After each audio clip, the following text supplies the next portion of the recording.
Muitos de nós carregamos uma pergunta que atravessou décadas, um mistério que começou nas nossas manhãs de infância e que nunca foi resolvido. Uma pergunta que nos conecta a um grupo de jovens perdidos, a um pequeno unicórnio e ao mestre enigmático. O que aconteceu com Hank, Eric, Diana, Sheila, Presto e Bobby? Eles finalmente voltaram para casa? Essa é a história do fim que nunca vimos.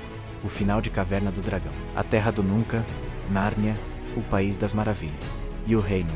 Mundos de fantasia que capturaram a imaginação de milhões. Mas para uma geração inteira de brasileiros, nenhum lugar foi tão marcante quanto o Reino de Caverna do Dragão. Todas as manhãs, nos sentávamos em frente à TV, esperando para ver qual aventura nossos heróis enfrentariam. A gente torcia, se emocionava e, acima de tudo, esperava junto com eles pelo dia em que o portal para casa finalmente se abriria de forma definitiva.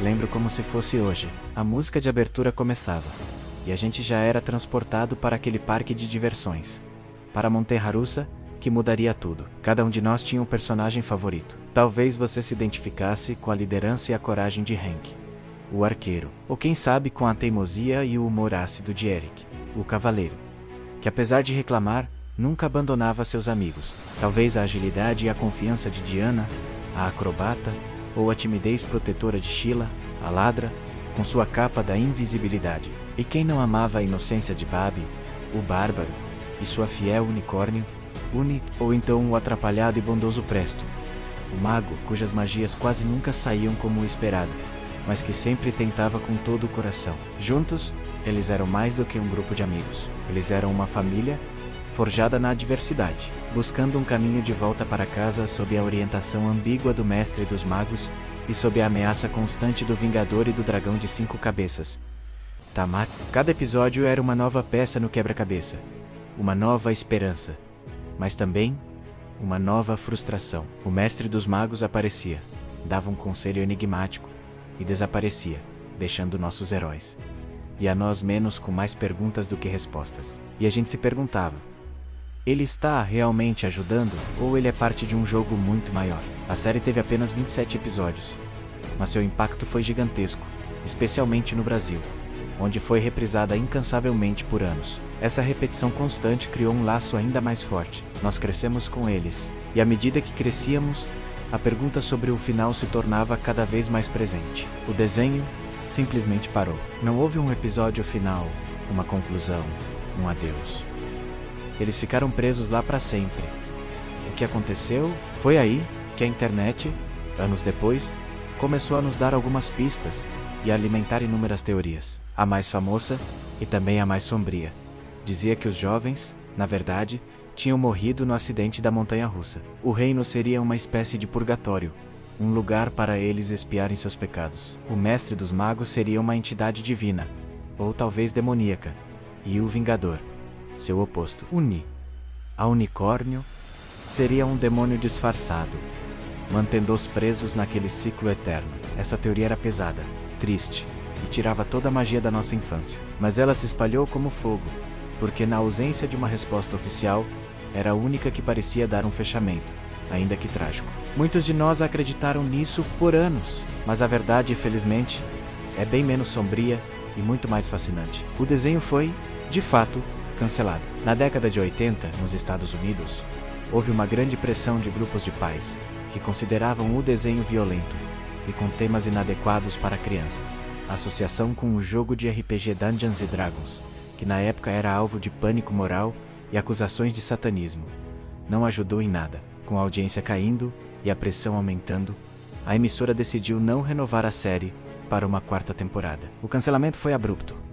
A equipe de produção foi pega de surpresa, mas o roteirista principal, Michael Reeves, já tinha uma ideia clara de como a história terminaria. Ele escreveu o roteiro para o último episódio, o episódio 28, que se chamaria Requiem. E é aqui, meus amigos, que a nossa busca de décadas finalmente encontra uma resposta. O roteiro de Requiem nunca foi produzido, mas ele existe. Ele vazou na internet e Michael Reaves confirmou sua autenticidade.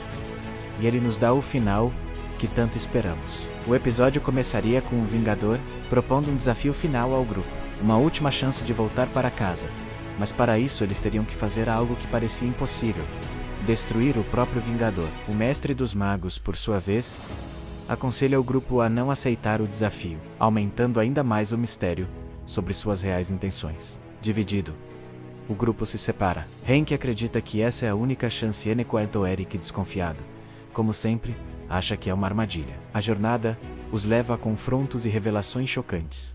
A maior delas, o Vingador não era o mal encarnado que todos pensavam. A grande virada da história é que o Vingador era, na verdade, filho do Mestre dos Magos. Há muito tempo ele foi um herói, um ser de luz, mas fez uma escolha errada, aliando-se a uma força maligna, conhecida como aquele cujo nome não pode ser dito, e se transformou na figura que conhecemos. O seu maior desejo não era poder, mas redenção. O clímax do episódio aconteceria em um sarcófago de cristal, onde o Vingador seria libertado de sua maldição, voltando a ser o homem que era antes. A chave para essa libertação não era a violência, mas a compaixão e o perdão. Ao ser redimido, um portal gigantesco para a Terra se abriria.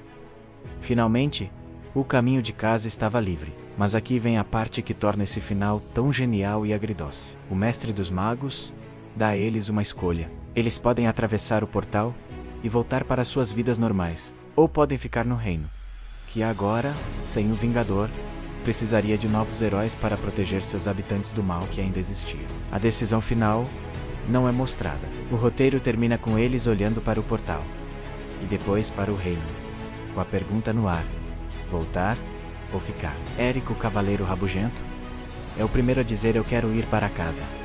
Mas os outros hesitam. A câmera se afastaria, deixando a decisão final para nossa imaginação. Eles cresceram, se tornaram heróis. Voltar para a vida de adolescentes comuns seria o certo a fazer, ou o verdadeiro lar deles? Agora era o lugar onde eles se encontraram. Esse final aberto é poético. Ele não nos dá uma resposta fácil, mas nos dá algo muito mais valioso: o poder da escolha. Mostra que o objetivo nunca foi apenas voltar para casa, mas a jornada, o crescimento, a transformação de crianças assustadas em líderes corajosos. O final não é sobre o destino, mas sobre a decisão. Saber disso muda tudo. A teoria sombria do purgatório cai por terra, e em seu lugar, temos uma história de redenção, coragem e maturidade. Caverna do Dragão não era sobre morte, era sobre vida, sobre encontrar seu propósito, mesmo nos lugares mais inesperados. O fato de nunca termos visto esse episódio na TV talvez tenha sido, ironicamente, o que tornou a série imortal.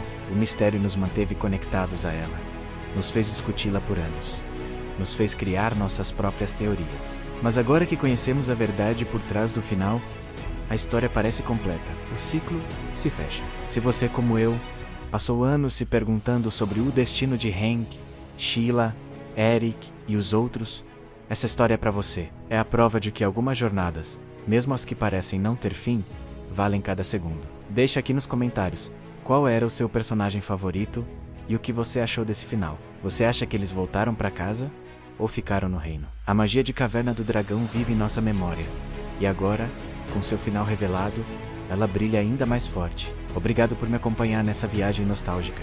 Não se esqueça de deixar o seu like, se inscrever no canal e ativar o sininho para não perder as próximas histórias. Até a próxima!